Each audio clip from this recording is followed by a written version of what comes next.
Boom! What's up, guys? Aloha Friday. It is Aloha Friday. Thank you all for joining us tonight. We got a special show tonight. Let me get my stuff set up here, get on my chat. I know I didn't, it was going to be a Feel Good Friday tonight. We do have a public service announcement at the beginning. We're going to have Cindy Ayanon from the Zonta Club. Hopefully, her signal is strong. She's working undercover tonight. So I'm gonna have to text her because hang on. Anyway, yeah, so we're gonna have Cindy on in a little bit, and then we'll bring on Dr. Miscovich and Akiona. I called them late to jump on. You guys heard the news: 12 cases, Omicron. Listen, guys, nothing that we didn't expect. Uncle Charlie is working late again. Hopefully, he'll get on. He's trying to get out of there early enough to get to his house, but duty calls. Duty calls. So we're gonna have some fun tonight. Share a little bit. It's always fun and exciting with Miscovich and Akiona. So we'll bring them on in a little bit as well. So I'm hoping you guys having a good week. I know you guys are watching the news. The Red Hill fuel tank situation is a major, major problem. I'm thinking about getting a show together with some of the affected families, some of our leaders. It's a mess.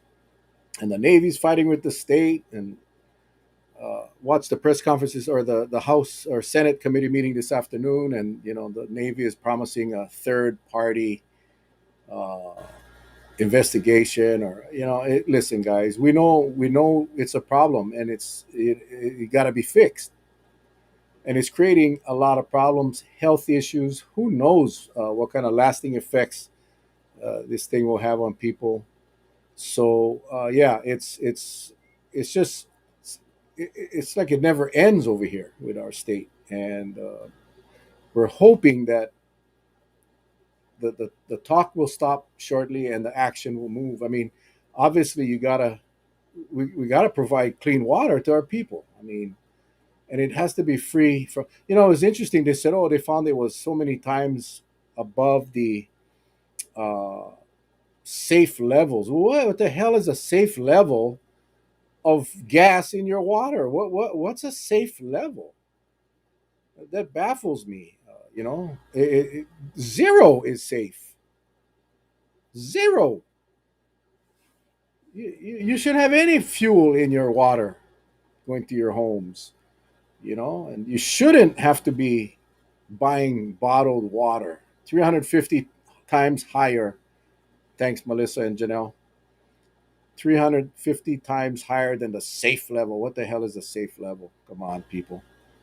So we have that going on, and then we get the DOH coming out and say we got 12 cases of Omicron. We know that it's now across the country. We know. I just saw a news. One of the national news tonight said that it's 80% of the Omicron patients are vaccinated. I mean, they're seeing mild disease, but not all. And I think we got to be careful when we start saying things like Omicron is only presenting mild to moderate symptoms, because we don't know yet. It's too soon. So anyway, we'll talk about that later on tonight with Dr. Miscovich. Um, but I know, I didn't post anything up today. I was just extremely busy, and it slipped my mind. Yes, forgive me. uh, you know, Sometimes I do forget. I'm getting old. Getting old. Hang on here. Let me make sure I get my thing.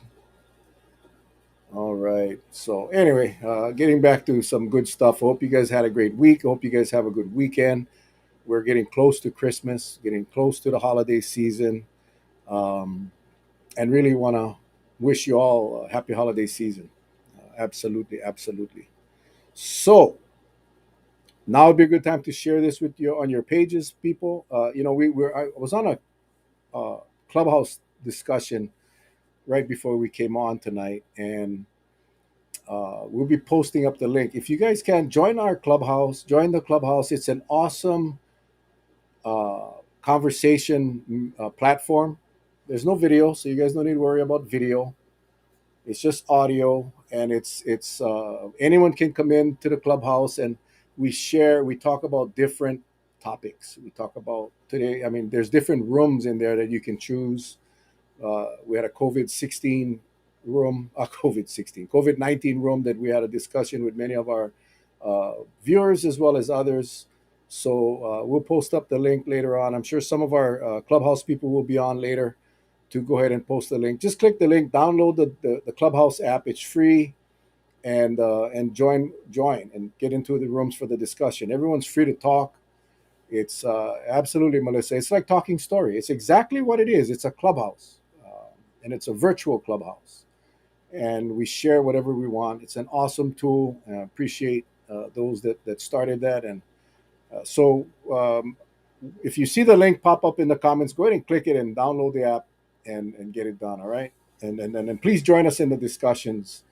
We'll try to do some post Mel and Charlie show discussions if we can, but we have discussions throughout the day. You join which ones you want. Again, it's free and it's fun and it's very informative. All right. So tonight we're going to start off our show with a public service announcement. We have Cindy Ayanon, great friend of mine. Bring her on right now. She's working undercover tonight, guys. So pardon the darkness. She's working completely undercover, investigating some stuff, and but she's also with the Zonta Club here on Kauai. Very active community person. Worked with her on the county council for numerous years. Amazing person, and she wants to. I think. Are you there, Cindy? Can you hear me? Okay, we cannot hear her. Okay, her signal is going in and out. Okay, there we go. Selena Lee. If you look on her comment, clubhouse.com, go ahead and click that link, download the app, join our group, and and we welcome you. Cindy, I cannot hear you. Not sure where you at. Well, I know where you at, but not sure why. Hang on, I gotta text her. Hey, Oh, okay, there she is. Much better. Are you there? Can you hear me? how Oh, about sounds like a sounds like a banjo, Cindy. You sound like a banjo. Hang on.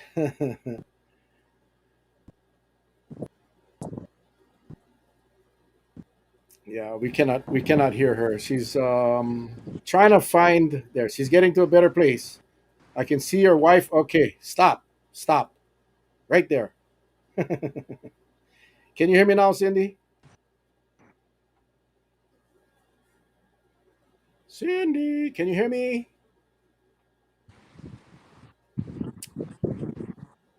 I can hear the wind uh-oh. blowing. There we go. Now I can hear you. Okay. Don't move. Don't move. Can you hear me?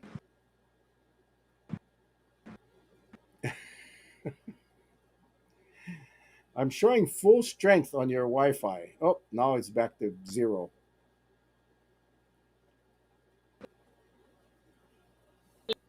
Let All right. me Yeah, she's take a walk around. okay. Hang on, guys. Sorry for the technical difficulties. She's in an area that has very weak signal.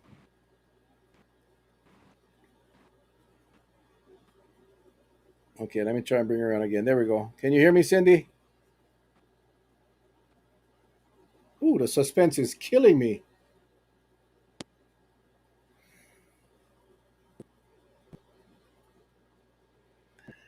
Okay, I'm not sure if this is gonna work. Let me try one more time. And go back to where you were earlier. We were testing it out earlier and it worked fine. What's up, guys? What's up? Hey, get water in the Wi-Fi. Yeah, I wouldn't doubt it. You know that on Kauai, at one of our near subdivisions, um, they're finding some slime in the pipes. A brand new development, less than 3 years old, and apparently this problem has been going on for quite a while. And I'm not sure what that black slime. One of the homes had pink slime. So that's just a whole nother problem. This is in that new Hanamalo subdivision. You know, the new one that came up between 7-Eleven and the intersection. That new, I forget what it is, the Schuller Homes project. I don't know what's going on. I just saw the article today, so I'll start investigating that and finding out what that is. And apparently, the owners are having a very tough time resolving this issue with the developer. And so, all right, here we go. I think we're working. I think we're good. Cindy, can you hear me, Cindy? Yes. Can you hear I me? can hear you now. I can hear you now. Cindy, do not Uh, move. okay. Do not move. Nope. Yes. Okay, all right. Thank you for joining us again, ladies and gentlemen. This is Cindy Ayanon. I introduced her a little while ago, and we're gonna get to her right now before her Wi-Fi dies out. Cindy, you're with Zonta. You guys got a great project going on. Share a Yeah. little bit about it, Cindy. Hi, everyone. Thanks for persisting and listening tonight. I'm in a bad location in Wailua. Um, so before it goes on too long, I don't want to get cut off.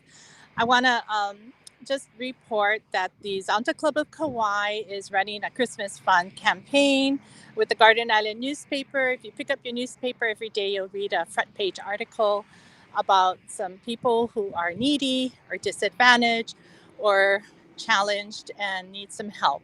We're asking the community to help us by contributing donations of checks or money, mailing it in to our P.O. Box 3032, Lihue, Hawaii, or going online to www.zonta-kauai.org to make your donations. And they are text. Okay, I know, Cindy, you're kind of breaking up, but we can hear you. And I see Sue Kanoho, your Zonta sister, is on. Edie is on. Edie Newmiller, Okay. Edie Ignacio Newmiller. If you folks can Oh, help good. us out by posting yeah, they can post the links in the Yes. comments. Uh, Please go ahead and do that, Sue Yes. and Edie or anyone else. I just want to say, the Yes. Zonta has been around for a long time, and a lot of people don't know what Zonta does. I know Zonta to do scholarships every year, but this specific project, you're helping disadvantaged or needy children with some Christmas gifts. There we go. Zonta-Kauai.org. Perfect. Thank you. So, guys, Yes. go ahead and click the link. But it's also in the Garden Island newspaper if you're on Kauai. But explain real quick while you're still on Zonta and the mission and what do you guys do here for Kauai and the rest of the world, really? So Zonta is a women's empowerment club. It's an international organization. Was established in 1952. It's a worldwide global club, and we do women's empowerment. We help struggling women, women who are needing help with raising their families, or are abused by domestic violence, or many other women related issues that we can, fight for, help, assist. So if you go onto our website, you can see that we are a global organization. And Kauai has two clubs, one on the North Shore and one in Lihue, based in Lihue. So either one of those clubs, we welcome members to join us. Go to our website, send us an email at our info at zontofkauai.com, and one of us will get back to you. Awesome, awesome. Thank you so much. And then for those of you, again, zonta-kauai.org. If you're on another island or in another state, just check out your Zonta organizations in your area. But your Zonta Club is made up of a lot of community servants, and they do so much with Zonta and even beyond Zonta. And I just wanted to say thank you, Cindy. I've known you for a long time. We've worked together for a long time. I actually miss working with you, believe it or not. Yeah, Oh, when thank you. when I was on the council way back, Cindy was assigned to she was part of the state association of counties, and she actually ran the place.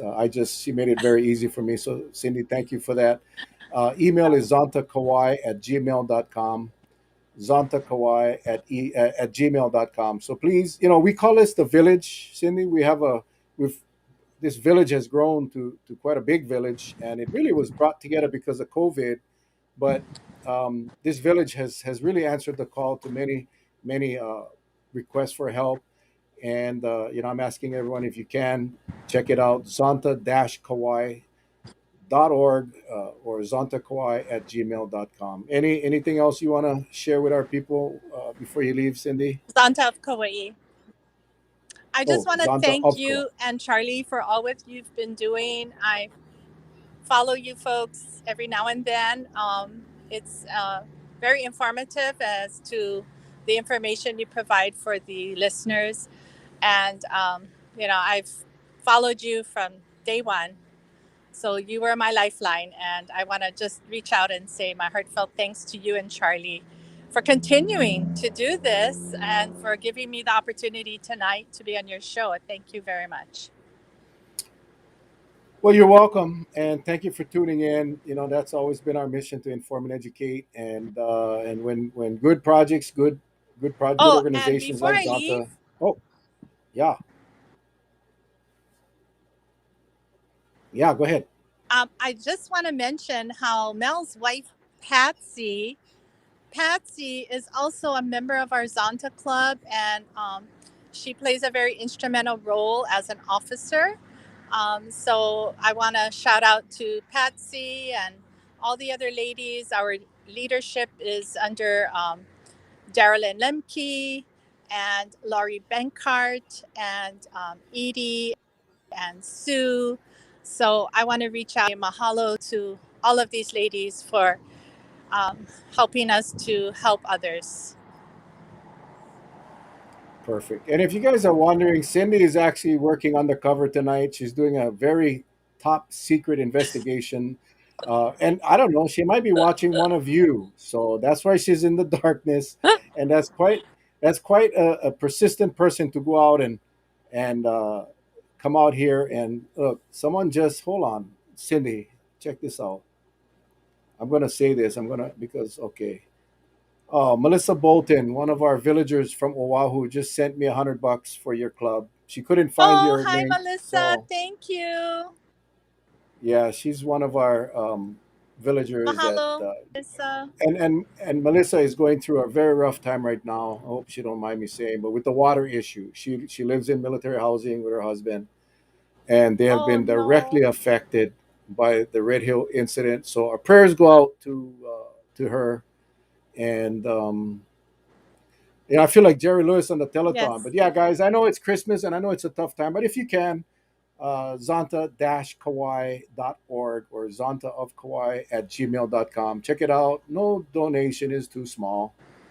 Definitely no donation is too big. So if you And can I give, just, yeah. go ahead. Go ahead. The money we raise are actually going to those people that you read about in the paper every day. So the money stays on Kauai and does help those people. We do use fake names so that you don't know who they are, but we have their real names and the real contact info for these folks that are featured in the newspaper. And the fundraiser will run through Christmas, but we still have our website up. So just if you forget and after Christmas you still want to make a tax deductible donation before the end of the year, you're welcome to. And Yeah, that's all. all you guys get plenty of money. It's a great way to get a tax deduction. And if you forget when the show is over, just shoot me a message. I'll make sure we get you over to Cindy and the Zonta Club. So thank you, Cindy. Go enjoy yourself for the rest of the evening and have a super Thank duper safe you. weekend. All righty. You too. Aloha. Bye, Mel. Aloha. Bye bye. Wow. Yeah, it's a wonderful organization, and they do a ton of scholarships for our local kids over here, as all the Zonta clubs do. So I want to thank them for what they do in our communities and communities across the world. Really, it's an international club. So anyway, right on. So Dr. Miscovich, Dr. Akiona will be coming on. I should check and make sure they got the link, but we're going to talk about Omicron tonight, and let's see.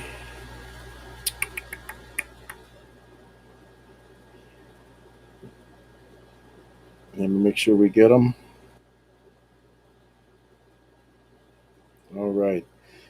What are you guys' thoughts, people? What are you guys' thoughts? I mean, really, put them in the comments so we can all see. Is the Clubhouse group name? Well, the Clubhouse. It's called the app is called Clubhouse. The groups are there's different rooms within the Clubhouse. So uh, follow the link that Selena posted up. It'll get you into the group.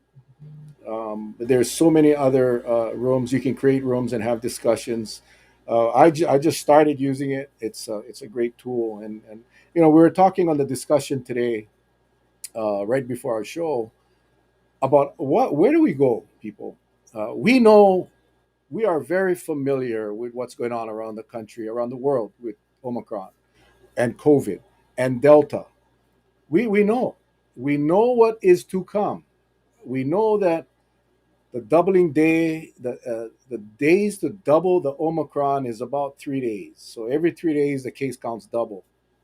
With Delta, it was 9 days. We know that this Omicron variant is much more transmissible. We know that it's growing rapidly throughout the world.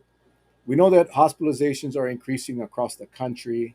We know that there are bed shortages in the United States.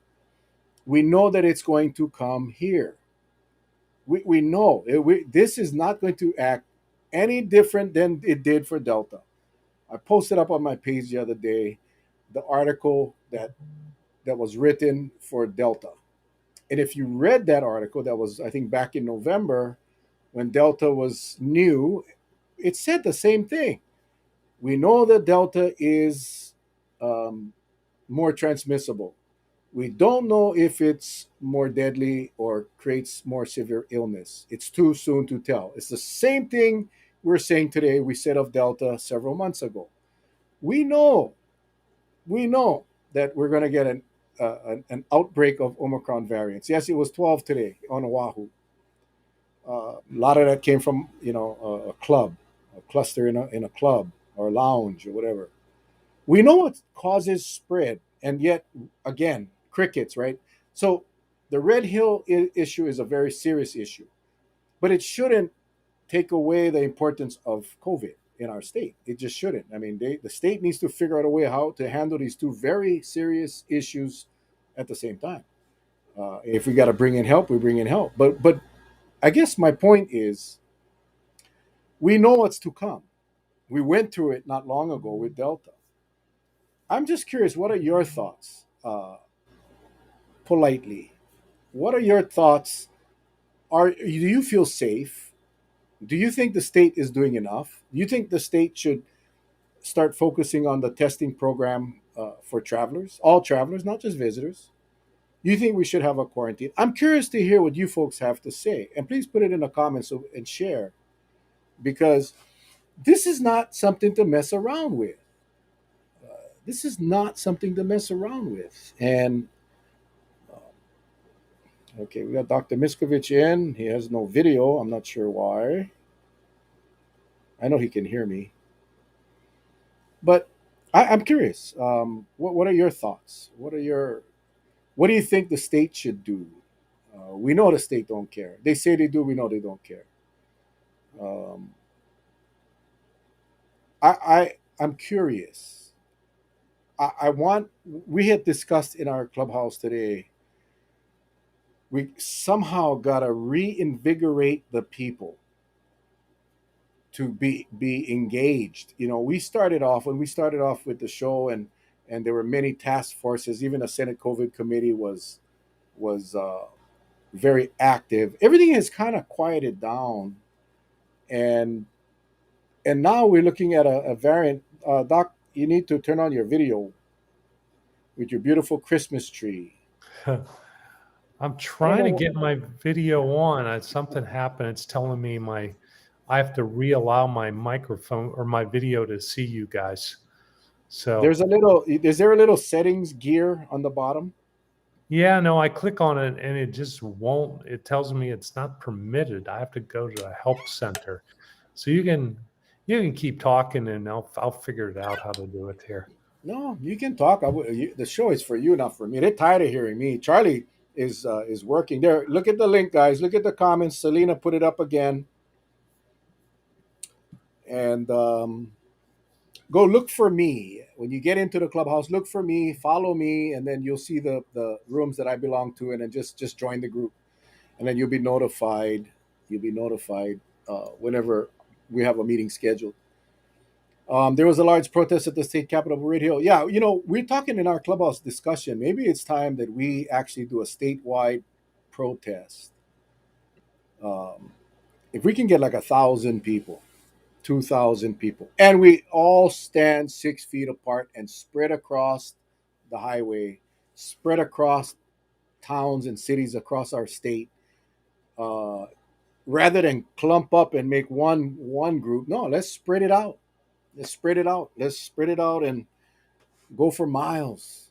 You know, again, I don't want to talk politics, but it's our legislature that's really going to be the one, like they're doing with Red Hill, like they did in the beginning of COVID, to bring on bring on the administration and ask them the questions. It's the last Senate COVID committee that we had, the Senate COVID committee meeting that we had. They asked some tough questions, and whether or not there was follow up, I don't know. But they were asking the right questions. But we got to keep the pressure on. Right now is not a good time with Omicron looming, with the winter, the holidays coming up, the cold weather. We're seeing it start to spread across the country. Gosh, I mean, we got a ton of cases on Kauai compared to the other states. We're I got a pretty good chunk of the cases compared to the cases in the country. And again, the days that it takes to double is much quicker than Delta. So I'm going to turn it over to Dr. Miscovich because I know he pays attention to all of this stuff and he can give us a new overview of what's going on. I know we saw your awesome interview on CNN. The audience is there. You're getting a worldwide audience. So now you got a little audience here in the Mel Hmm. and Charlie show. So I'm going to turn it over to you, Doc. Sure. Um, well, okay, where to start? I guess I'll start with kind of the breaking news of about the last 4 hours is Sarah Kimball announcing we have 12 confirmed Omicron variants and guaranteed more on the way. And so the big concern that we have right now is it's here. Those Omicron variants all were non-travelers and all were not associated with each other. So in my core group, which you guys know who they are, because I have an internal communication group with a lot of the people who are guests on this show, and we're realizing that that probably means we already have 100 out there that are positive. And I threw the query out to my esteemed colleagues, and they were basically, talking about when we're going to hit 1,000 of Omicron. And so at this point, we don't know, right? We do know it's here. We do know it's very contagious. Here's one myth I really, really, really want to clear up, and that is there is a very early myth that, oh, it's mild, don't worry about it, it's mild, you know. Well, no, we don't have the data yet. Do not underestimate it. Okay, that's the key. If you saw that CNN piece, I went through the true data from South Africa, which is the best data we have, and it's not the best data because they don't necessarily keep the best data of the best healthcare system. It's not too bad. CDC came out today with data talking about I think it was 43 cases and described them and described what was happening with them. So, we're going to have a lot more data coming out. And the best thing we can say about Omicron is it really does appear that it is more contagious than Delta, which is pretty scary since Delta was very contagious. And yet the serious nature of it, we really don't know yet. And part of the reason is, let's talk about what our concern is. It's our kupuna here in Hawaii. It's people with immunosuppression or people with risk. Well, those are the databases we need to look at right now. That's who we need to see, because I wouldn't want my grandparents, or if they were alive, to get it, et cetera, because I still think the risk of death would be high. Now, what is the other really, really critical information? It's clearly um, evading the vaccinations, not fully, but this has to be the final push and wake up call for everyone that you need a third vaccine. And again, it's not a booster, it's your vaccine. You got to go get a third shot, because we're finding it's as low as 25% effectiveness for those with two. And when you get up to three, we still may only see about 75% effectiveness. But here is the great news, which is what we've been saying all the time about the vaccinations. The chances of death or severe disease is still very reduced when you get that third shot, from what we're seeing with Omicron. So just so much more emphasis now for the need to get your third vaccine with this new variant. My predictions are, as I was kind of communicating with some inside tracks through Pfizer. It came out with the CEO today, but they are going to be working furiously on creating another mRNA vaccine that tries to adjust for Omicron to push up its efficacy, and likely it's going to be available to be in the arms somewhere in April. So get ready for another shot. But we've been predicting this. There's, people just listening to this Mel and Charlie show, this is not new news. We've been predicting this. And again, I got a Christmas tree over my shoulder, not a crystal ball. And the reason that we know this is it's predictable. This is the most basics of virology, and it is predictable. We really can give a fairly good idea of where we're going. And we've been talking about this. Mel's been talking about this. We've all been talking about this, that why is this happening right now? We haven't vaccinated the world. If you want to go to the big, broad question of why is this happening, until we vaccinate the world, we will still have the opportunity where variants will develop, and we're still worried about the true mutation that evades everything. This is getting closer. I don't think it's truly a full mutation, but it's a lot closer. And one of the next things that we would look for in a true mutation would be for it to fully evade even our PCR testing or our antigen testing, where we have to have a whole new modification of the PCR created just to find it. Now, all indications are so far the testing that we are doing across the world and across the country will find the Omicron. So, and again, I'm talking Omicron right now just to kind of clear it up. But the next step would be hey, there's Dr. Akiona. The next, we can't take our eyes off of Delta, because Delta is still the predominant disease in the world, and it's still a pretty serious disease.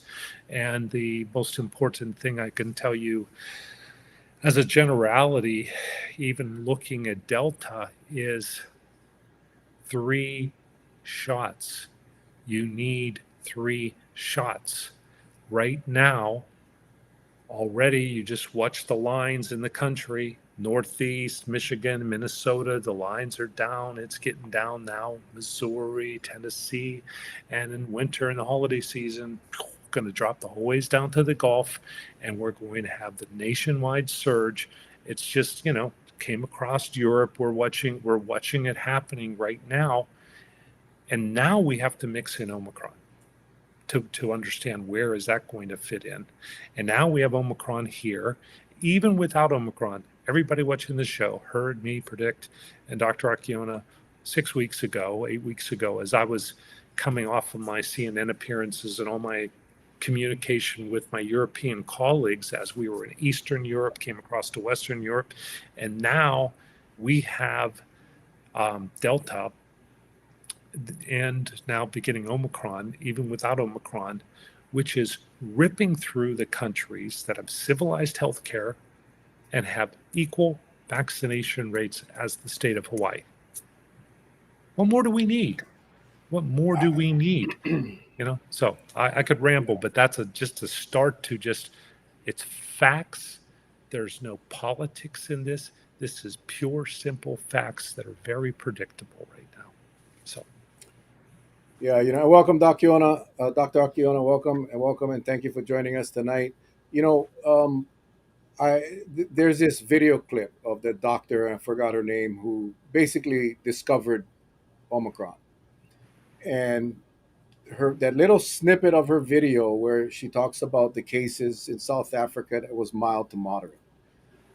But they only take out that snippet. I found the original video, and for some reason I couldn't copy it so I could share it. But if you listen to the whole interview, she warns people to not take this for granted and not take this variant lightly.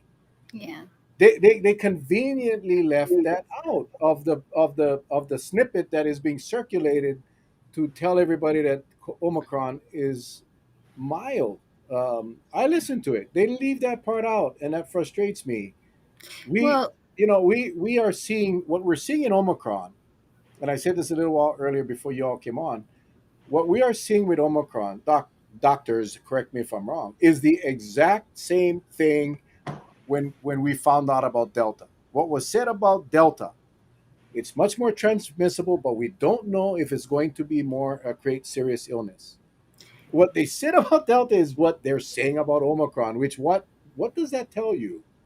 well, it tells you that the media isn't exactly who you should be listening to. You should listen to the scientists, and I think that's the hardest part. Is this is it's essentially everyone's getting like a doctorate level course in virology really really quickly, and I think it's human nature to try to want to kind of make like try to find something to hold on to that is the positive side. I mean, we've talked to enough patients to know that even it's human nature, right? We would just want to look at the good side of things, and it's sometimes so messy that we don't want to see what it really is. So the reality is, even if it is a little bit more milder, what we're seeing is it's using the same door to get into our cells, which is important because that's the whole thing about the vaccine still being effective, but it's using a smarter key now. So it's no matter what it's doing, it's always trying to figure out a way to get smarter. And that's the thing about stopping the virus. That's the hardest part.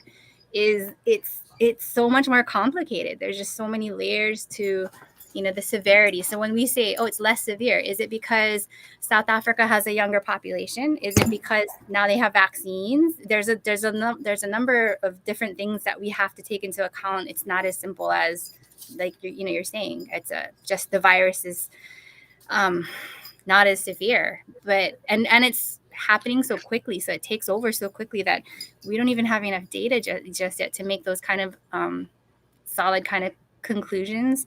And so I think that what I've been seeing is a lot of, so we just came from vaccinating, like I think we got like 108 in South Kona and another 40 elsewhere, and it's a lot of boosting, and they're understanding that essentially they're going to be exposed to Omicron and other variants, and the idea is to get your levels as high as possible so that you can afford to quote take a hit, because we're not going to stop any travel, we're not going to stop anything from happening here, so it's just kind of trying to situate everybody as safely as possible. The other thing too that is conveniently being left out of the discussions in the media is the we don't know the long lasting effects. We don't even know the long lasting effects from the Wuhan strain much less the Delta strain, and for sure the Omicron. We had a. By the way, there's a thing called Clubhouse, docs. Both of you. It's Yeah. are you familiar with that? Yeah. I joined a couple of clubhouses for. Okay, well, go search. And Dr. Miscovich, please, there's the invite link somewhere in our comments. Please get on and just look for me, and then follow the groups that I follow. We're starting to create this discussion on Clubhouse. Our mission is really to get this discussion as far reaching as we can, and Clubhouse is a great way. So please, there, Kara just put it up again. But we talked about that. We had a Clubhouse session right before the show. No one's really talking about the long haul effects yet. We know, Doc, and I know Dr. Miscovich, you talk about this quite a bit. The percentage of long haul symptoms are quite high, and that is being left out of the discussion. That mild, you know, it's like having a mild heart attack. How Um, mild? What the hell? I'll forward it to you sometime, Mel. There is data that came out of our JAMA, the Journal of American Medical Association, and if it makes the highest journal, it's gone through scrutiny. But what it did is it took the economic impact of the disease. And what we talk about is all of our politicians here all talk about what's the economic impact of our tourism industry or our business. But what it did, it said, wait a second, there is a massive economic impact to the world, and it focused on the United States for when someone gets a disease, someone gets hospitalized, someone then loses income. Um, and then you basically go further, then someone's on disability, um, and then death. There is a significant economic impact, that of course the family feels and the community feels. And so it takes it to a different level of looking at the economic impact of just like what we're talking about. I've talked many times about the unknown effects of um, of COVID that we're not even talking about. Because again, Dr. Akiona and I have a healthcare lens on, and when we talk about the massive costs that these people will endure to be constantly getting healthcare, where they're on oxygen and they're going to need recurrent hospitalizations, they'll be prone to recurrent pneumonias, they'll be having, the ones that had strokes are going to be needing neurologic care. That's tremendous.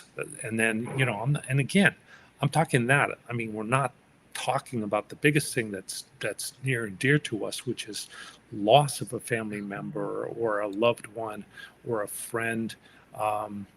And hey, our community, look at this, but look at across the United States, where we're just on the verge of 800,000 people that have died. And we have about 50 million people, almost, at least 50, because there's a lot that's, I'm sure it's way over, because people have not been diagnosed. And then we take Bell conservative estimate, COVID long haul, COVID disability, right? 10%. Okay. That's 5 million Americans that will never work again. And our country will keep them alive, and we'll pay for them, and we rightfully should. Um, so when you talk about an impact to the society, there's a massive impact to society, and that's why the best thing we can do is stop people from getting the disease in the first place. And that's why, again and again and again, it really, really, really, really bugs me when you have all these talking heads that come on, and all they want to talk about is, well, we're not, no, people aren't dying. Well, first of all, we have way too many people in our state dying right now. To have another 5 people die is unacceptable. But, but measuring COVID and the success of treatment versus using death as an indicator is just wrong. We need to start talking more about the broader picture of the survivors, because there's far, far, far many more survivors, and the lives they will face, they are facing, their families face, their community faces, and our country will face. and the world will face. We're not even approaching that. Let me share an analogy that I think will make more sense, because I too, Doc, I get frustrated when people focus on the deaths and they try to minimize this virus because of the number of deaths. I was a cop for many years, and I have been to, and you folks as well, working in ERs, and I think many of us can relate to this. So many car accidents. I don't know. I mean, hundreds, probably thousands of car accidents, minor, major, and a bunch of them ended up in death. And I've seen a lot, but many more ended up in serious injury. Many more it ended up with someone's leg getting amputated or someone's arm getting amputated, someone being paralyzed, someone suffering from internal injuries that in fact, one of a family friend had gotten into an accident over a year ago. He's been in a hospital since and passed away a few weeks ago. But my point is this: is if you focus on the deaths, you miss all of those people that have lost their careers, that have lost their families, that have lost their limbs, because they're not counted in the deaths. But the result of the accident caused tremendous damage to themselves and their families and their loved ones. It's no different with COVID. If you focus specifically on, my daughter still has COVID symptoms. She still has she gets winded. She still has memory issues. How long is that going to last? We don't know. Are they counted anywhere? Absolutely not. She didn't die, so she's not counted in the state's tally. How long? We don't know. I hope and pray that it goes away. We don't know. So yeah, I support that 100%. We cannot focus on death because this virus does a lot more than just death, and I wish people would understand that. Yeah. Yeah, and I think that's one of the big points that we're talking. It's coming up more and more in the businesses when we're talking about the vaccinated and unvaccinated. So there's always the support to test the unvaccinated, but what we're seeing is a lot of the positive cases are all unvaccinated, and so there's like the kind of beacons of hope in different industries that are really trying to support protecting even the vaccinated workers, because you think, well, a few of the businesses had to find out the hard way COVID, what the toll truly is, right? So, we have one closed group where, it was a big group of them that were unvaccinated. Half of them ended up turning positive from an exposure. We had that cluster had one death. But the more important thing to the bosses have been the amount of call outs, the people with the long COVID symptoms, and kind of like the reduction in productivity that you're right, it's not captured in the deaths, and it's not even appropriately like kind of appreciated when it comes to like part of our practice we do work comp, right? And so part of it is kind of supporting the worker when they cannot go back to that level of employment or that quality of life that they used to have before they had COVID. And I think that what that means to their livelihood, the household. I mean, a lot of households here on the Big Island are multi-generational. You have multiple people working, and when you lose that one person who is the primary breadwinner, it affects that entire household. And that's not even counting, whether or not they can even access the health care, if they even have primary care or anything like that. That's just strictly, you know, counting people who have jobs that care enough about them to give them insurance and kind of help them access these services that are needed. And so, more and more businesses are starting to listen, I think now, because it's nobody wants to lose their workforce. But when you're balancing business and cost and trying to figure out where we need to invest, it's really really hard for everybody, but like us in healthcare, to see that you got to invest in like keeping your people safe.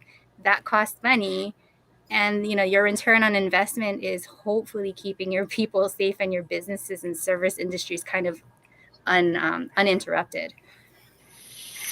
Doc, I'm gonna, before we go on, I just want to ask our villagers to send out a prayer. Robin just shared in Arizona, she just lost her cousin, went to an open air restaurant. Thought he had a cold, ended up in the ER, tested positive for Um, COVID-19, went on a ventilator, and passed away. Sorry for your loss, Robin. Thank you for sharing. But again, these are the stories that are not being told. What I want to talk about, Doc, and this is something that you a couple of things that I want you to touch on, if you don't mind. One was J&J. We want to know what the heck is going on with J&J. What's the options? But before that, you touched on a topic that I think is so critical. And George White, we were on a clubhouse discussion before this, and he brought it up. Totally vaccinated.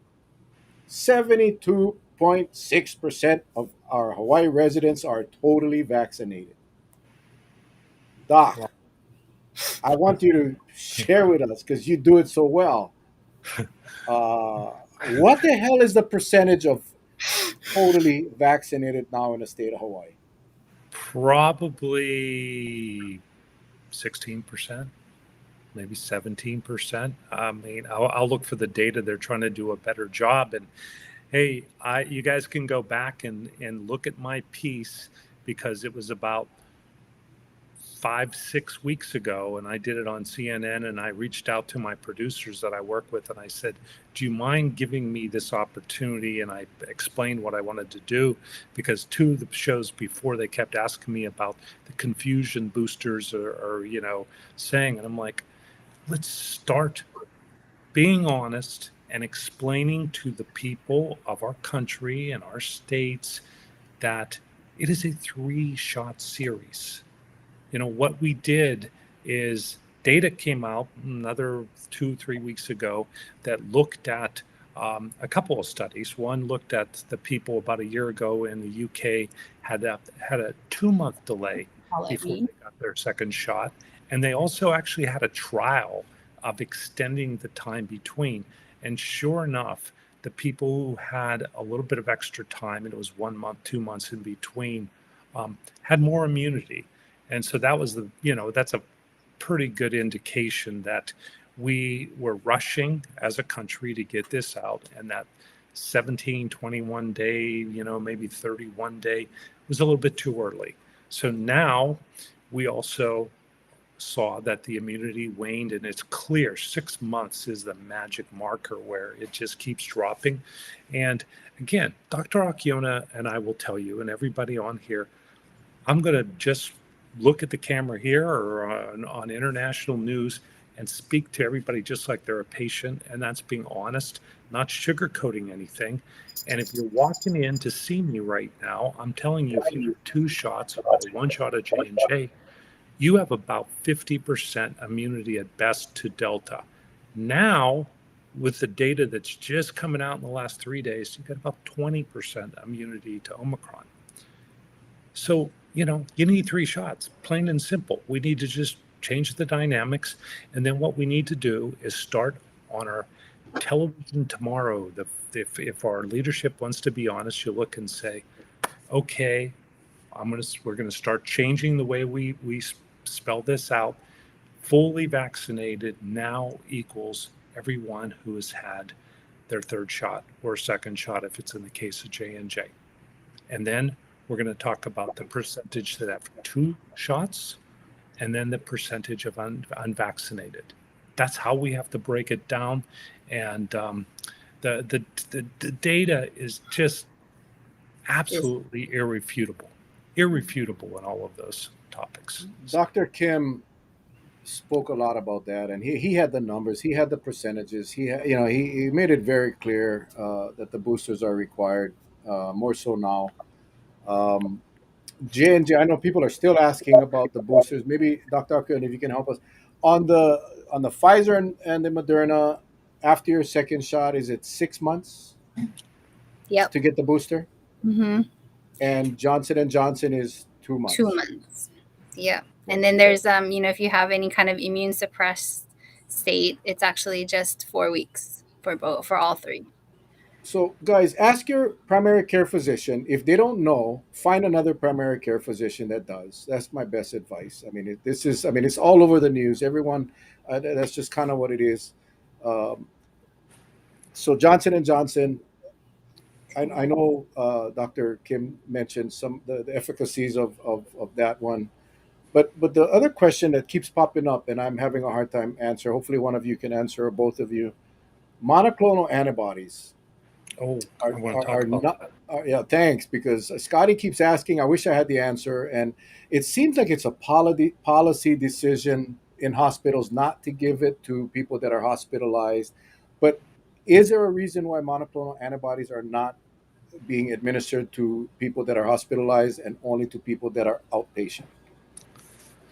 Um, Mainly because they have been tried, they have been trialed, and basically, if you are already in the hospital, if you're already on oxygen, um, they basically have it's too late. They don't work, so it's not like we're just magically saying, well, we don't think so.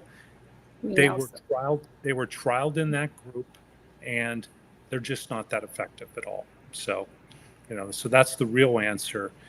It's more of a preventative, to be actively treated. Well, it's a preventative and it's active treatment before the disease has Grass. so much um, growth in your body. I'm trying to say this without getting too medical, that it's invaded your cellular tissue and your organs. And by that point, putting an extra shot in isn't going after it enough. That's the best way to say it at this point. So technically, if someone is not on oxygen and it's just early and just so happened that they got a free bed at the hospital, they are a candidate.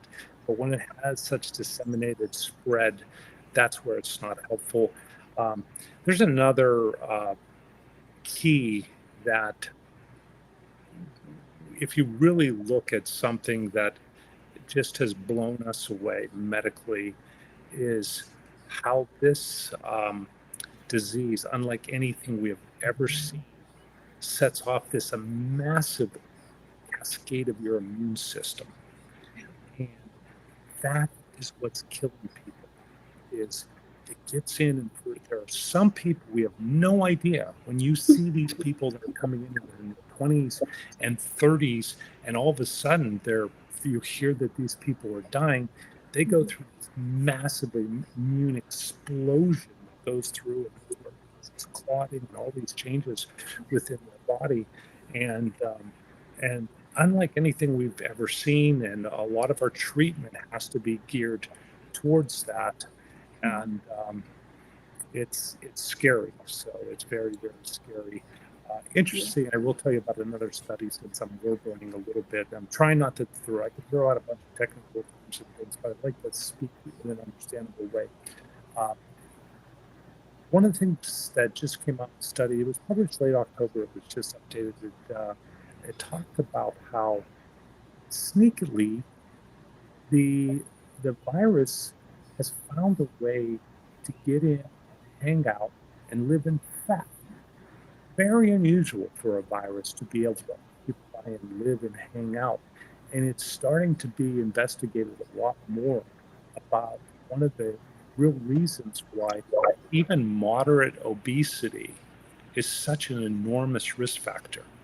So, we can't take the lightly if you have friends or family members and they're a little bit overweight. There's more evidence now that shows that living of the virus in the fat has a way of cascading this immune explosion that we're seeing, which is why we're seeing definitely a significant more death rate in people at all ages when they're overweight. So I could talk a lot technical, but that's Yeah, yeah. what's We it's good non-technical because most of us are non-technical. Although some of the people in the internet have doctor's degrees now from Google, and but our village is made up of people that are non-technical. So thank you for that. One quick question going back to the monoclonal, Dr. Akiona, maybe you can. Uh, does that doesn't mean that if you're hospitalized, there aren't other treatments that are being oh done to the yeah. patients? So in other words, okay, if we get you early, you get the monoclonal. If not, sorry, you go get a ventilator and you die. Yeah, no. I'm assuming there's other intensive treatments Yeah. for patients that are hospitalized that actually Yeah. save their lives. Yeah, and a lot of it is, I mean, it's because we're it's that what Dr. Miscovich was describing. It's like, essentially your immune in those severe cases, a lot of times that immune system is just working against ourselves, and so we end up having to treat things in a way that kind of helps us support the body while it's kind of recovering, while we're actively trying to fight our own immune system. And I think that's on a very technical level that this is happening on a scale that we've never seen before, but we definitely have seen examples of this called the cytokine storm. We've seen it in certain instances, just not this widespread. And so, we definitely utilize a lot of our intensive care kind of protocols. And I can tell you that when we're really, really severe, we're throwing everything at that person. So it's not that monoclonal is the only thing by any means. And some of the antivirals, some of the different steroid treatments, like all of the kind of stuff that we would typically use in those really severe immune responses, we are using in these people. And so I don't ever want people to think, oh, that the ventilator is just kind of leaving them to pass away, because even ventilator, like the active ventilation process, is very, very intensive, and it's a lot of management, and that is a treatment in and of itself. The idea is, like, if we can prevent that from even happening, like with vaccination and with kind of a good public health structure, that would be the ideal. Because out here, I mean, just to tip, we don't have as much resources as we can. Even the doctors, we don't have as many intensive care specialists out here. We just don't have those things. Yeah. I can comment a little bit on two things I'll comment on. Number one, there's a standard group of things that we're going to do pretty much across the board. Everybody will get medical steroids. Steroids reduce the cytokine storm. And we now know that you give 6 milligrams, not 12. I mean, it's been so studied again and again to know what the best doses are for the best outcome. Most of the time, remdesivir, which is an antiviral that's been shown to be effective for hospitalized. So instead of a monoclonal, you'll get an antiviral. And then pretty universally, you're getting anticoagulated, because that means you're going to be put on medications to prevent blood clots, because this causes intensive blood clotting, leading to strokes, heart attacks, amputations. And so now we know aggressive anticoagulation. Then another thing that just is kind of really amazing is, and this just keeps getting studied again and again and again, which is another thing that just blows us away, is like the last 2 to 3 weeks, we had another study that came out that showed aggressive high flow nasal cannula, and everybody's seen the little 2 prongs or had them in your nose, is so much, there's better outcome to push that up and max it out as high as you can before you put people on big face masks. And then last thing, and I could say last 50 times you want to do, is put someone on a ventilator.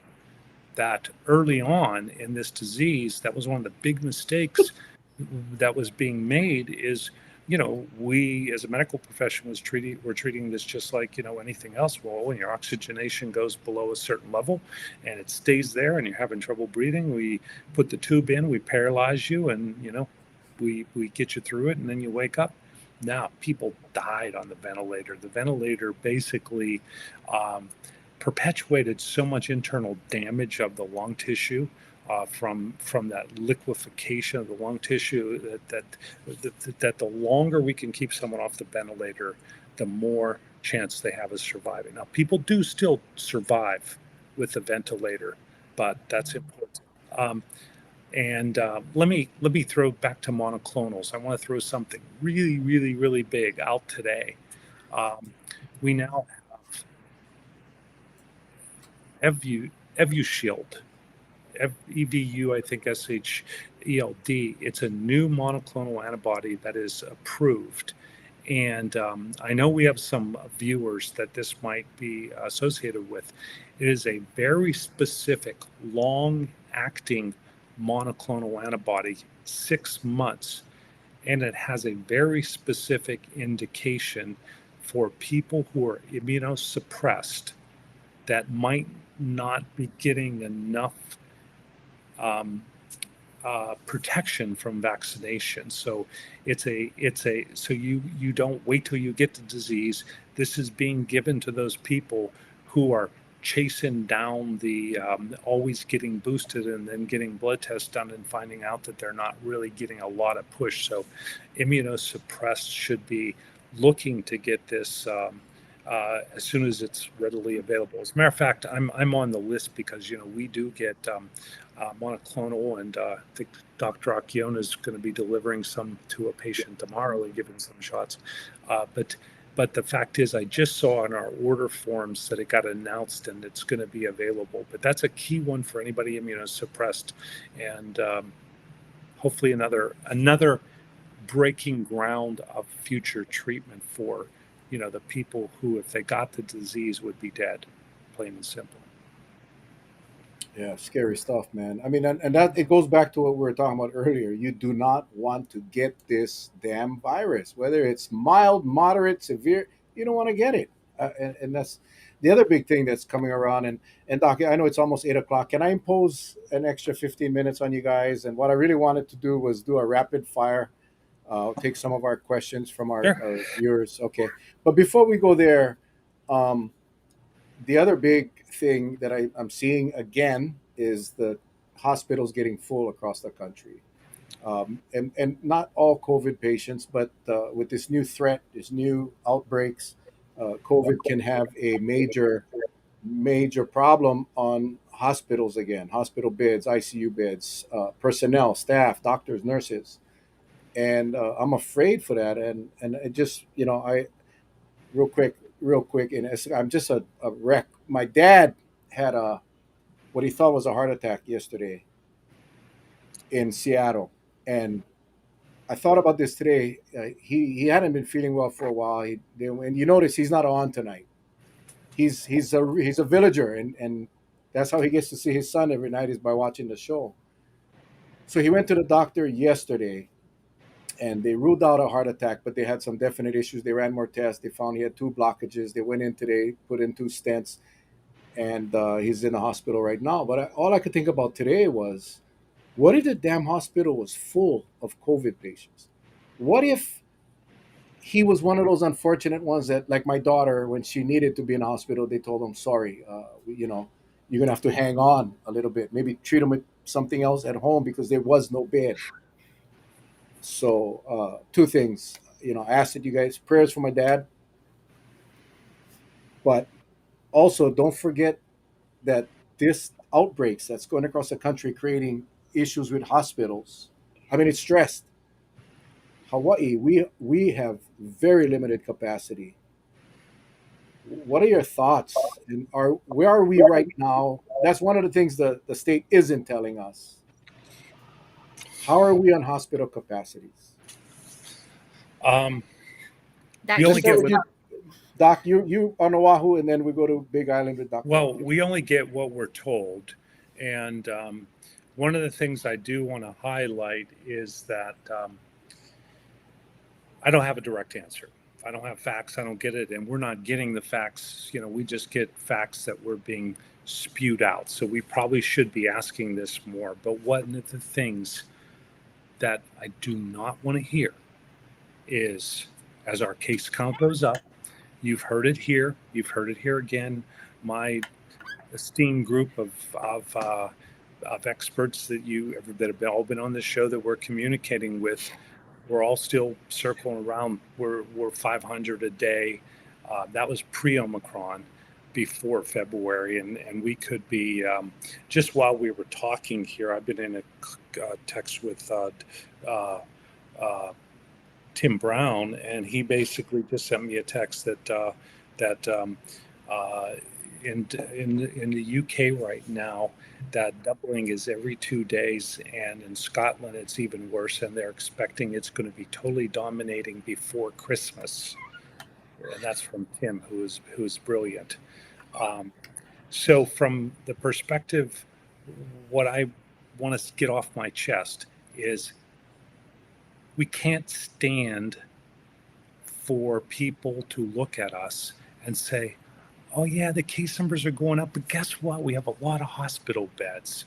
Oh, you know what? The case numbers are going up, but there's still a lot of ICU beds. Because you know what follows that? Death, right? We need to prevent it from happening. We can't be just saying that we are okay because there's still ICU beds. We are in a position right now to put prevention into play. We all have we all have a role in this. We all have the mask to wear, which is so crucial, and be careful over our holidays. But we have to hold all of our leaders, which I guess if you look now, our leaders are now the mayors, right? The mayors are controlling COVID. So, I don't know. I'm sorry. But I do know that it's a busy time in general for all healthcare, for people with delayed healthcare. Dr. Akiona, how's it on the Big Island? So this is I mean, I won't lie, it's always something that keeps me up at night. It's kept me up at night before COVID. I mean, we always have a problem on the outer islands, and it's one of the reasons why we stick it out.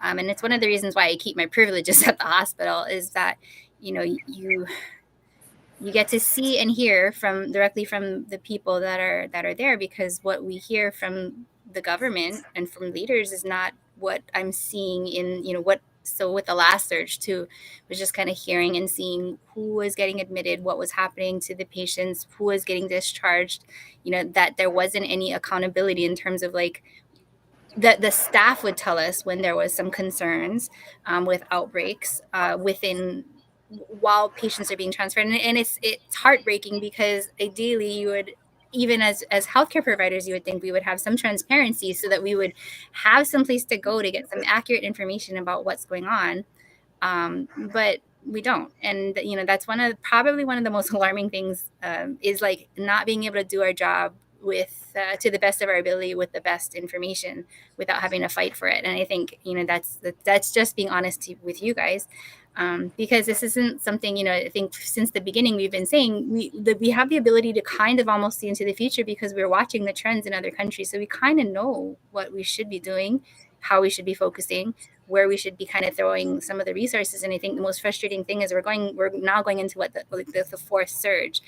I can tell you there is zero wiggle room where we're at. I mean, how many years has it been out here since anything new has been added to our hospital systems? And so I know a lot of you guys on the outer islands know this, but we're losing a lot of our providers. We haven't added anything more to our resources.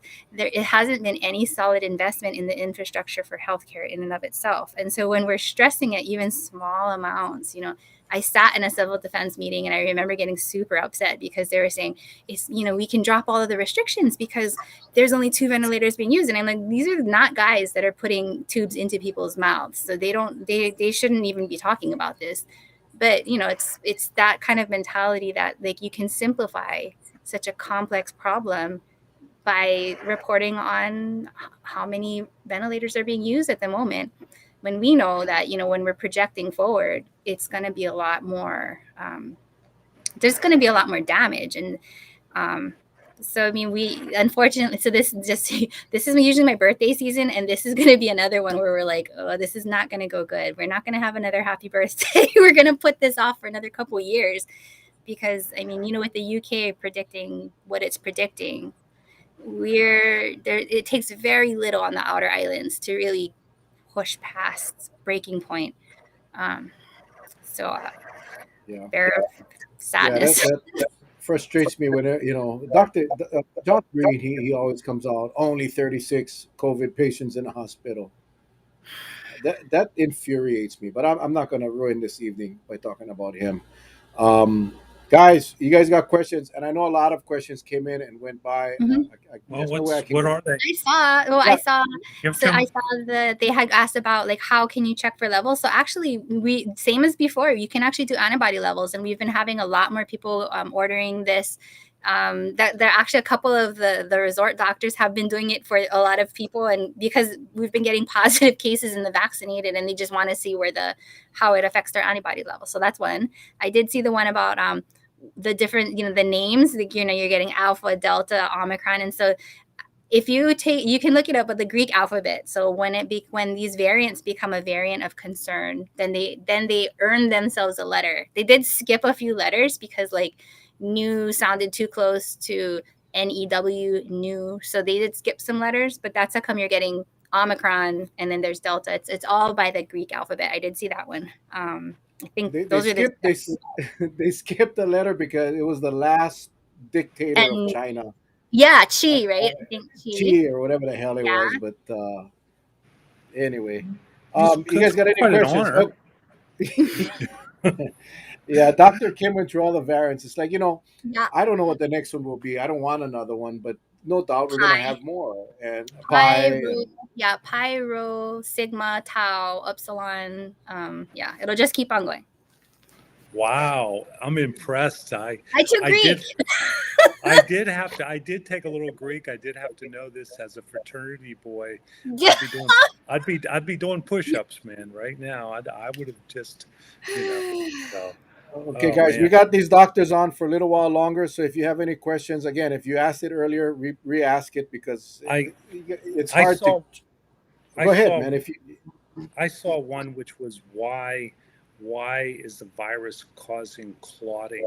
Yeah. And the answer is the virus isn't causing clotting. What happens is that immune response called the cytochrome storm sends in this massive amount of inflammatory tissue, so that you're getting this massive amount of inflammation. Now, within a blood vessel, if your blood vessel gets inflamed, maybe the lining lifts up, the lining swells, and it can block. So it's more about the inflammatory response.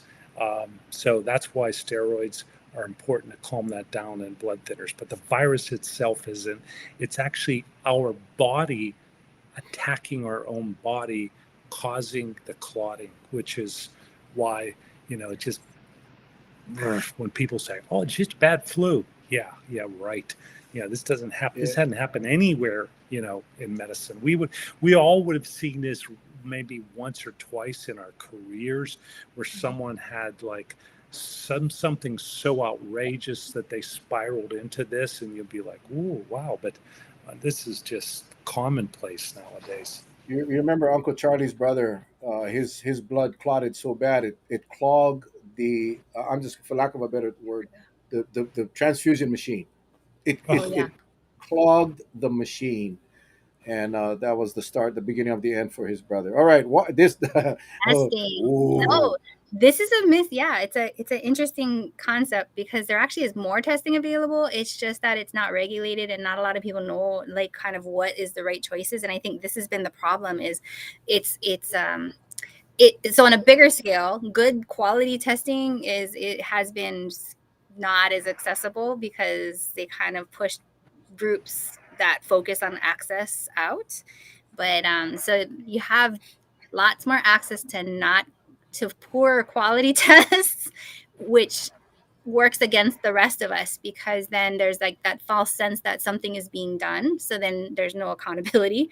And then people, this actually adds to the problem because we end up chasing the problem rather than solving it. And so that I think is a good question for, or a good pressure point for some of the leadership because there is, in fact, our state capacity is actually pretty darn good. It's just not being utilized. huge. Yeah, It's really massive. capacity. We have a massive number of tests available right now. We have pretty much unlimited number of tests available. And then what we have is all these little political friendly moves that they let all their political friends that own testing companies come in. And these people are just trying to suck the money out of the state of Hawaii. They're using the lowest cost test with the poorest turnaround. And, you know, another one. I don't know if you guys saw it within the past couple hours. Another one just got a cease and desist and a $58,000 fine over in Maui because they weren't certified, licensed, and so you have your COVID provider giving you your COVID test for $269. They're charging for a PCR test, and they also have IV drip therapy. If you have a hangover, come on in and we'll give you an IV drip therapy. Wow, that really makes you comfortable to think they're really top-notch medical people. So You got to remember too, a lot. We have a lot of home tests, the Binax nows, Mhm. those over the counter tests that people are using for employers for working or for going to restaurants. Those aren't being monitored. You know they're not being monitored by the state of Hawaii. They're not being counted. We don't know what the outcomes. Real quick, are they testing or Yeah. giving boosters at Hilo Lanes? So so as a premier on the Big Island, we pulled back on a lot of the community sites, and so the places that we are at are the homestead and all of the Hawaiian locations. So like we have a partnership with Lili'uokalani Trust, and so we're over at Kona International Market. But a lot of the bigger ones, because what was happening was the county wasn't even promoting any of our sites, and we were oftentimes kind of competing times and everything with their stuff, and so we're no longer at Hilo Lanes right now for the time being, but we do have other alternative sites that we purposely kind of focused on and target the Native Hawaiian population and like homestead and stuff. So, All right, sorry, 6 months after your booster, what now? Do we wait? Is there a plan hmm. for a fourth shot? there probably will be. That's where we're predicting. Yeah, Doc. Yeah, no, like I said, I had, all the Pfizer news and Moderna news I'm getting from, inside and outside is they are fast and furiously working on a Omicron specific addition to the mRNA vaccine. And so the likelihood is April is when I'm predicting everybody in the United States is going to be offered another shot to be specific. Got And it. uh, and from my standpoint, I'd get it in a heartbeat. I just want to give a little bit of science on it. The mRNA vaccines are just so freaking incredible that inside that little mRNA vaccine that we're getting, they could put 42 different variants, 42 different vaccines could fit into that one. Like we could go, alpha, beta, omega, Mickey Mouse, we could put Goofy in there, but we could put whatever names you want, and it could be, they can be developed and made in a period of 6 to 10 weeks. So, we are going to win. We're going to win. The problem is we're only going to win if we get this to sub-Saharan Africa and the remotes of Indonesia and Bangladesh and all these other places in South America, and stop new wild variants from developing. All right, this question I think applies to anyone. George's father-in-law, again, prayers with George's father-in-law, just had a double bypass. He's going to be released home, and he's going to be staying with George at George's condo. Like my dad, when he gets released from the hospital to go home, what do you recommend for testing strategies to protect them because they will be sharing the house or the home with? And Wow. this is assuming they're still kind of working, like people around in the household still leaving the house, and Yeah, exactly, exactly. Um, I have some recommendations. This will tie back into something that you're saying, because everybody knows this is the world I've really lived in. Unfortunately, I'm dealing with the heads of the companies across, and I really do feel I'm one of the country's top experts on this, and I'm the biggest complainer about it because it is not being done the right way. Those at-home tests are being sold in kits of two. Why? Well, because those tests are not that accurate. And they are kind of at the lowest form of accuracy of antigen testing. And they have an EUA that has approved them for surveillance testing serially. So technically, you're getting two, because the data shows that if you get one on day one, skip a day, and then day three, and then they're both negative, well, now you're getting up into the 80s, you might be accurate. If you just do one, it's all over the map. It's 50%, 60%.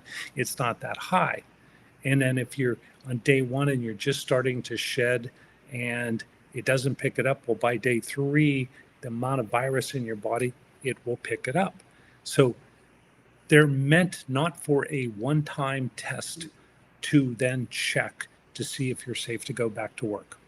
They're meant to do a serial test in between.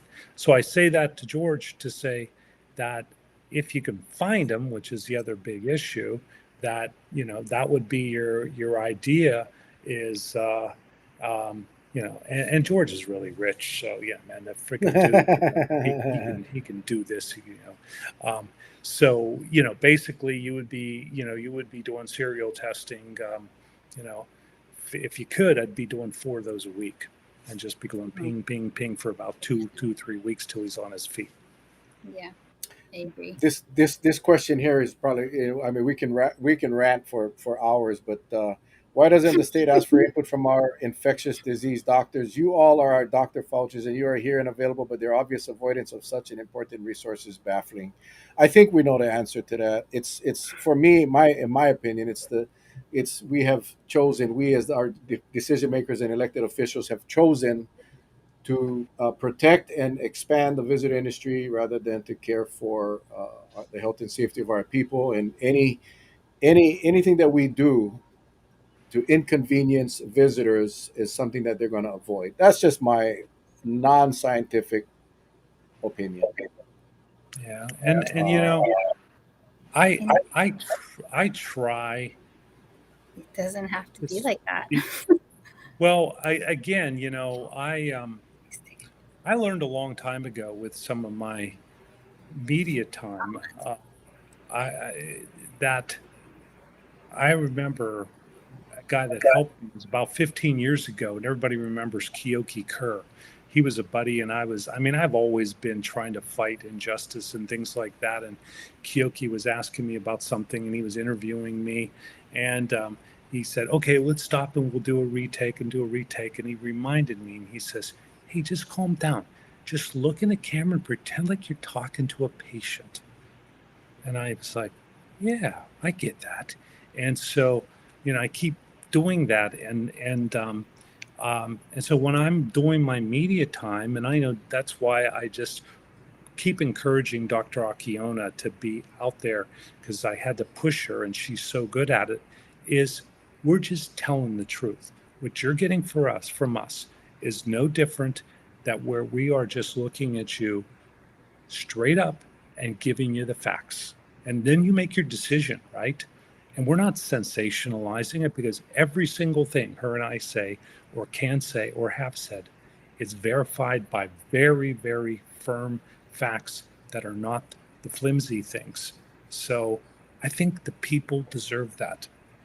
The people of Hawaii deserve it. And that's how you should be communicated to, right? Yeah. I can take this one if you want. Yeah, and also let's try to clarify one time, because there's a bunch of questions about boosters mixing. Yeah. So maybe you can answer all of those questions in one. I can give you the spiel I give everybody. And so, there was a difference between the original third shot and the booster, right? So the third shot was for the people who are maybe immune compromised. We didn't think that they made enough of an immune response, and they needed that third shot to get up to normal. Those are the guys that they don't need to wait that long to get the third shot. The booster are the rest of us who generally have pretty good immune systems. We were, prior to this situation right now, we were considered pretty well vaccinated, and now we were super boosting you. When I talk to everybody, because they'll come in, a lot of people haven't made up their minds yet, and they say, I'm confused. There's so much going on. What do you think? I tell them, you know what? The fact that we're able to get a boost, you're not going to lose no matter what you choose. So some people choose to stay with the same one that they got. So they got Moderna, they want Moderna. They got Pfizer, they want Pfizer. I tell them, you're not losing out by super boosting with the same one. The mix and match thing, we're like that, that's for another day, but the mixing and matching is also safe. And so the booster, again, just to kind of, that's to super boost you, to kind of, and those are the ones that you're waiting 2 months after your Johnson or Johnson & Johnson dose, or 6 months after your Pfizer series or Moderna series. we talk about, mixing and matching as well. And there's some pros and cons to, well, mostly pros. But I tell them at a very basic level, just the fact that we are able to boost you is already a pro. So you're not like losing out by doing one or the other. Is that okay, Doc? Yeah, no, Yeah, I yeah. think that's really good. Yeah. It's so confusing because Yes.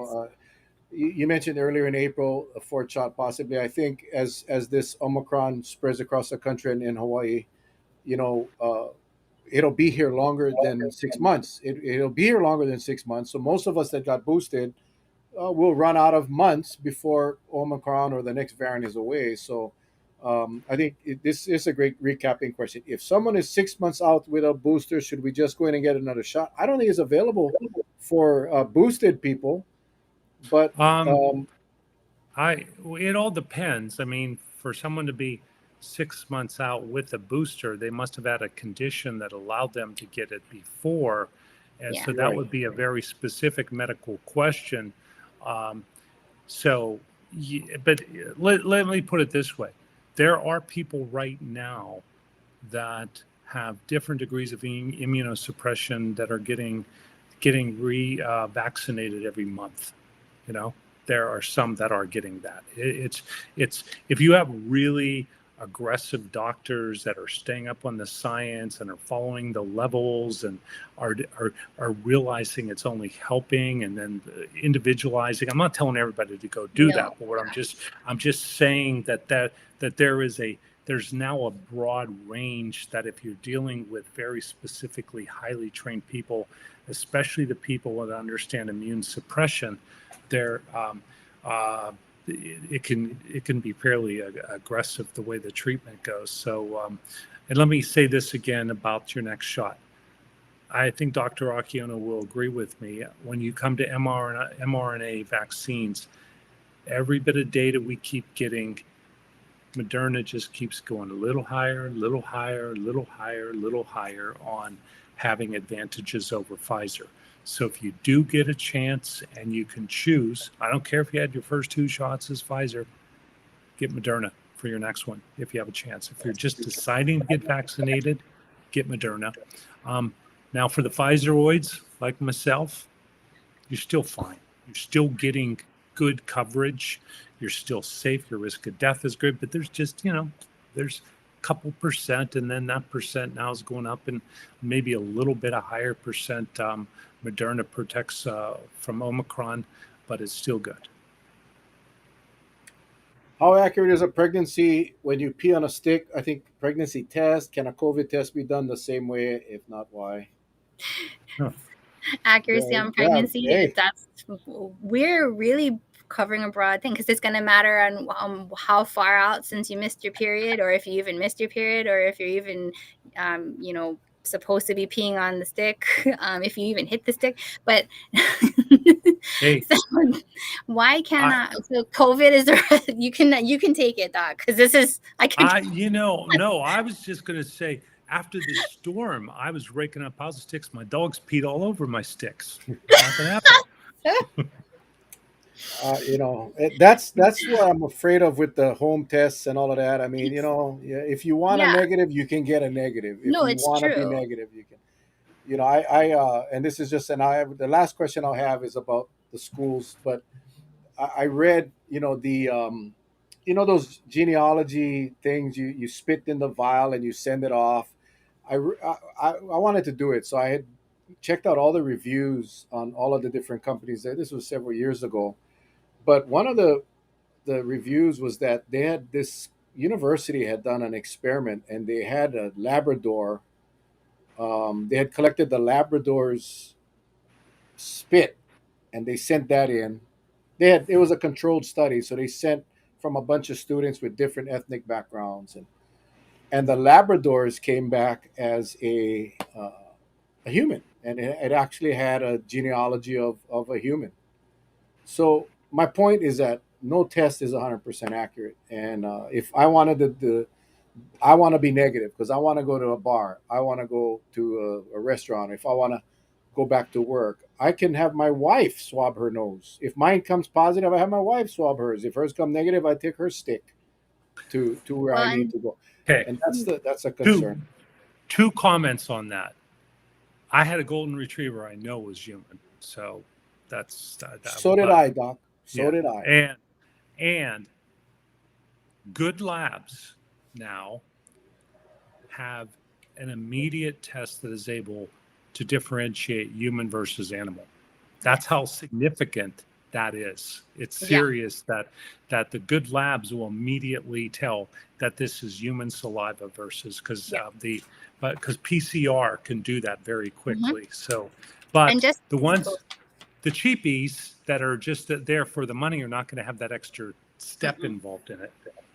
And just to comment on that, because I know it was a serious question, is that the thing about kind of innovation and science is that people are actively trying to get different ways and easier ways, because the idea is to try to find that balance between and the technical kind of expertise or the technical stuff that needs to happen in order for a good sensitive and specific test to be there, but also with the ease that we can kind of balance with something that school children could do on a daily basis. So I mean, swabbing their cheek or something. The idea, so there are people who are trying to find tests that are easier to do, that are less invasive, that could be a little bit more foolproof. And I think like that's the beauty of what's going on right now, is that there's so much people trying to work together to get better stuff. It's just really up to us and like leadership to actually pay attention and then follow through. So I mean, yeah, and support the experts, and kind of don't let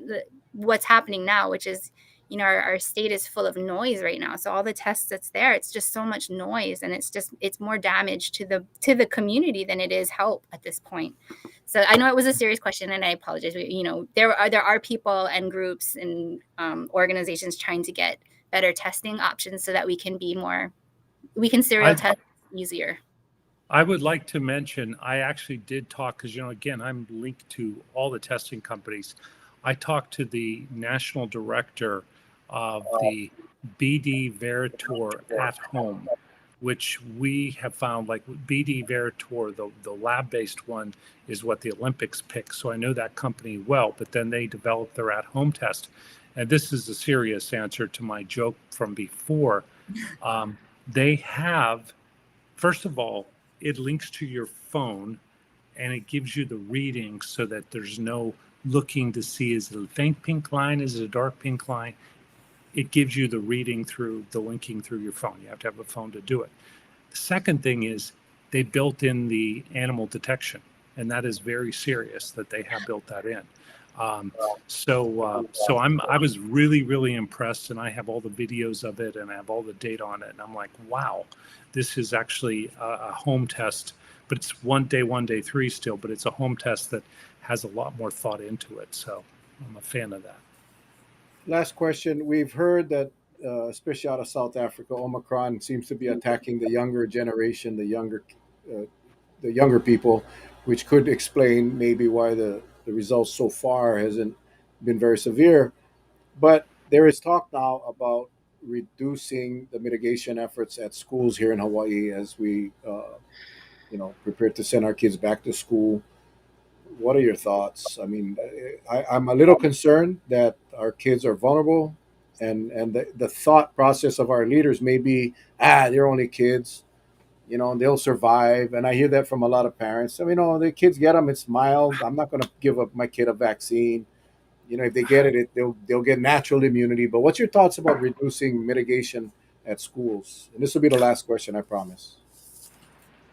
Any attempt right now to talk about anything but maintaining or increasing mitigation is a horrible mistake. I mean, I can't put it any other way. Our kids still can transmit it to people and adults around them. And the fact is that they can die. And kids have died. We're approaching 200 deaths in our country. And we have plenty of kids that are going into the ICU. So it's not, the kids aren't immune to this disease.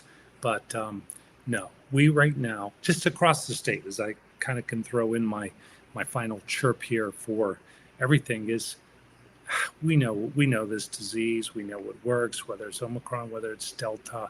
It still goes down to what are we telling you, the people of Hawaii?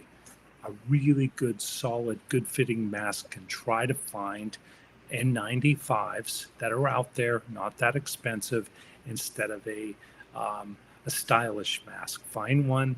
If you're going to be at a holiday function with other people, that's your best protection. Ventilation is crucial. Outdoors is better yet, right? So those are the real keys. Testing, get tested if there's even an inkling of symptoms, if you're around anyone. So, and then social distance, just move away from people.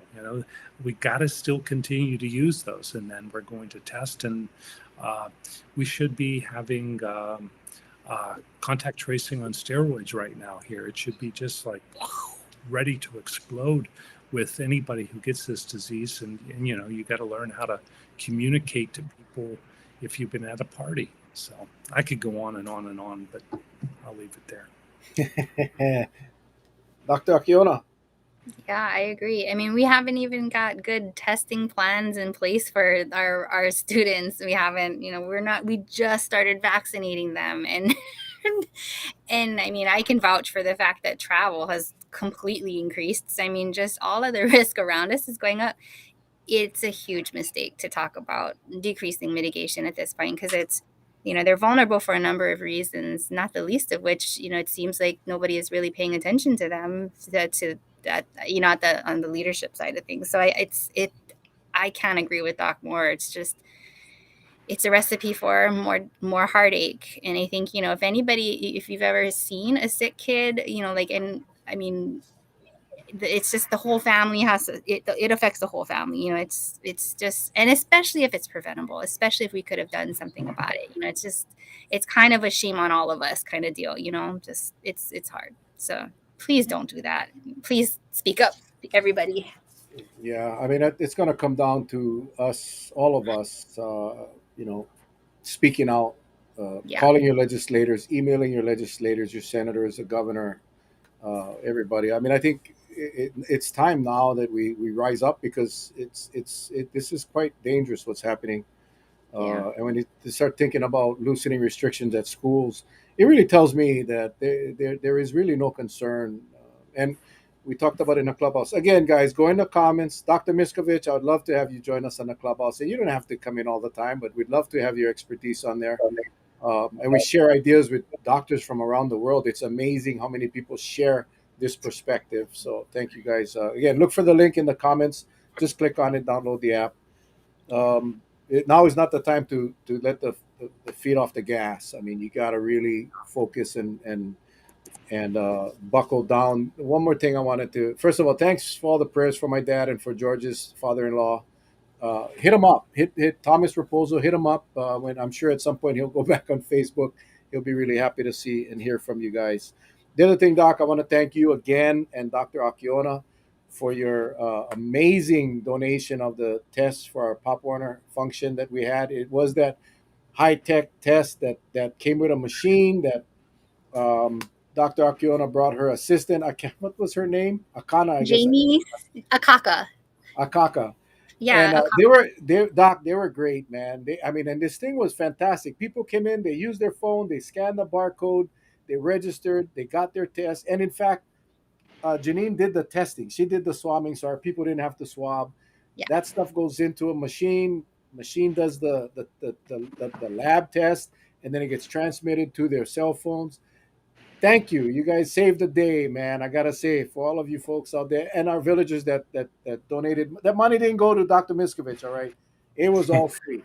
It was all free, and it was Dr. Capono stopped by. We had a Mhm. blast. We had a very good time. I cannot wait for us to be able to all get together at some point where we can gather safely and enjoy each other's company. And I just wanted to publicly say thank you to Dr. Miscovich and Dr. Akiona for making that happen. Anytime those athletes have to know they were given exactly the same. Dr. Akiona and I talked about it because we didn't have to use the barcode and everything. They got exactly what the Olympic athletes did. So same test, Well, same barcode, same everything, same step with the same type of machine and quality. So yeah, Yeah. for me, our student athletes here at the Pop Warner level, at the high school level, they're just as important as our Olympic athletes. So that's right. appreciate you guys doing that. I don't know if you guys have any closing thoughts. I know we kept you guys on way longer than we supposed to. I just want to thank you guys. This was very last minute, folks. I think as I was watching the news and listening to what was going on, I figured, you know what, we got to get these two guys on tonight. We're gonna just kick back and thank God because Charlie is probably still working, so it would have been just me. We would have probably had about 8 views. Well, 7 because my dad is not on, so it'd probably be Oh, 7 views tonight. stop. Viewers, but we appreciate you guys so much. Anything, Doc? I see Yes, you pointing that finger. Go I ahead, have Doc. one closing comment. I have had daily conversations. Today it was 5 times with the uh, with Yoda himself, the amazing Harry Kim, and I will probably say let's reserve a time, maybe next Wednesday or something. But we're talking about it. We're going to talk about a plan. So we're going to talk about what to do and how to put a plan into action. So, instead of no complaints, forward movement of what are the options and what can we do to look forward to do everything we can to prevent death and hospitalization. Okay, so Awesome, Dr. Akiona. I did want to By the mention, way, you need a Lomi. Someone I said do. you need a Lomi. Sorry. Sorry. hey, We've where's been Mochi? I hear Mochi was talking this whole thing. he was he's cranky today, but no, Yeah, yeah. okay. I did want to say for Keala, so we Keaukaha, I think Uncle Pat likes Bay Clinic. So, but we are at usually Kaumeke. So Kaumeke Ka'eo, we do that school. So that's kind of our Keaukaha location, just to say that. Like within the last couple weeks, we've worked with a few groups, kind of trying to look at a safe way to allow some of the international visitors back. And I think it's been interesting, but across the board, a lot of people are saying that they really do hope we start testing trans-Pacific travelers again. And so I think, my comment earlier was that it really doesn't have to be visitors against us, because I think that's one of the ways that they kind of distract a lot of us. But there are safe ways that we could, advocate for the safety of our own loved ones who are in the service industry, so that we keep them safe, let them keep their jobs, because we know it's not going away. And I think that's part of the thing that Dr. Miscovich and Yoda, Mayor Kim are going to kind of talk about is, there has to be a better way forward, because we cannot keep on pretending like it's us versus them. It doesn't have to be like that. We have expertise, we have capacity to do the right thing in state. We just have to kind of speak up and hold everybody accountable, and ask for a proper execution of what should be done, and make sure that we're all paying attention, because for the outer islands especially, I think that's been the biggest thing on my side of the premier spectrum, is making sure that what is said in Honolulu actually is done in an equitable way, so that we are not getting the short end of the stick on the neighbor islands. And so I think that's my final thought for now.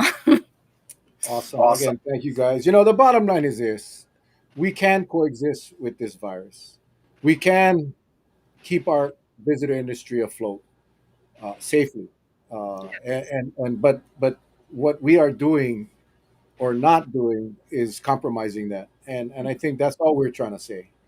Yep. Guys, we rely on our industry. There's no way we're going to replace the visitor industry. And we can't coexist, but we have to do it in a safe manner. That's all we're trying to say, guys. And we know what works. We know what works. We have the resources. We have the testing. I don't care what Josh Green says. I don't even listen to him anymore because he frustrates me so much. We have the resources. You cannot tell me we don't have the expertise. We definitely have the expertise. Look at just the people on our show. These people are experts. Dr. Kim, hundreds over 160 publications, guys. That's a lot of science that's been peer reviewed, and just what we've seen on our show, and not just our show, but just the resources are there. We got to implement, and we can coexist. We cannot hide forever. But Lord have mercy, our leaders got to step up. They got to step up and do what's right for all involved. So, with that, folks, I hope you guys have a great weekend. Stay safe, stay dry. For those of you on Oahu, we pray for you guys with that water situation. I mean, that's horrible, and I don't expect that to take a backseat to COVID, but nor do I expect COVID to take a backseat to the Red Hill situation. I think it needs to move forward together at the same time to keep everybody safe. So, guys, God bless. Take care. Stay safe. Thank you for joining us and staying with us tonight. We'll see you guys next week, Monday. Aloha, everybody. Aloha. Aloha.